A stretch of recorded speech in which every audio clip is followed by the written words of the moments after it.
Hello Year 4, it's me, Mr. C. I'm going to be helping you do a little bit of data inputting today from our questionnaires that we got yesterday. So first things first, if you look at this first table, it's going to be a frequency table, which means we're just going to be putting numbers into it. Now there's some clues at the top.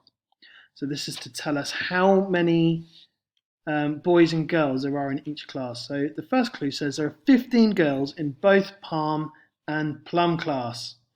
So I need to find girls Palm, there we go, so 15 there, Palm and Plum, 15 there. Now the next clue says there are 12 boys in Palm, Pine and Pear. Here we go, 12, 12, 12. I'm not going to do the whole thing because I want you to be able to do some work, but once you've filled in this table, you should be able to answer these questions down here. Now the next one's going to be a pictogram, which means we're going to be using pictures to represent different numbers. So one of these triangles will equal 2 children. So let's start with smoky bacon. I do like smoky bacon. So smoky bacon, there are 8 children who like it. So I'll do my 2 times table up to 8. So I've got 2, 4, 6, 8. So 4 children, 4 triangles representing 8 children. There they are. Let's do another one. Let's do cheese and onion. Don't like cheese and onion as much. Still like it though.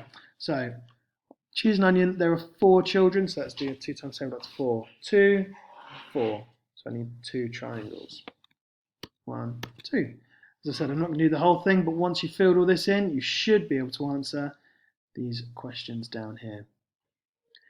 Now, the next little box is very similar. The first one was for boys, the second one's for girls. So same thing, still using the triangles, but the numbers are going to be very slightly different. Okay, now the next one is a pictogram. This one is going to be for your age in months. It shouldn't say tallies up there. We're going to be using pictogram. Pictogram. So one circle is going to equal 5 children. So here we go. 96, shoe size 96, 5 children have that as a shoe size. So how many circles is that? Let's do my 5 times table up to 5. 5. Oh, there we go. So 1. 1 circle equals 5 children. Let's do a slightly bigger one. Let's go for 103. So how many children have their shoe size as 103? That's 15. So we'll do my 5 times table up to 15. 5, 10, 15. So that is 3 circles. Okay, now the rest of these should be fairly easily once you've done those. Okay, so make sure you answer all of the questions that are written on here in order to help you finish the lesson. Okay, I hope that makes sense. Any questions, just message your teacher. See you later. Bye.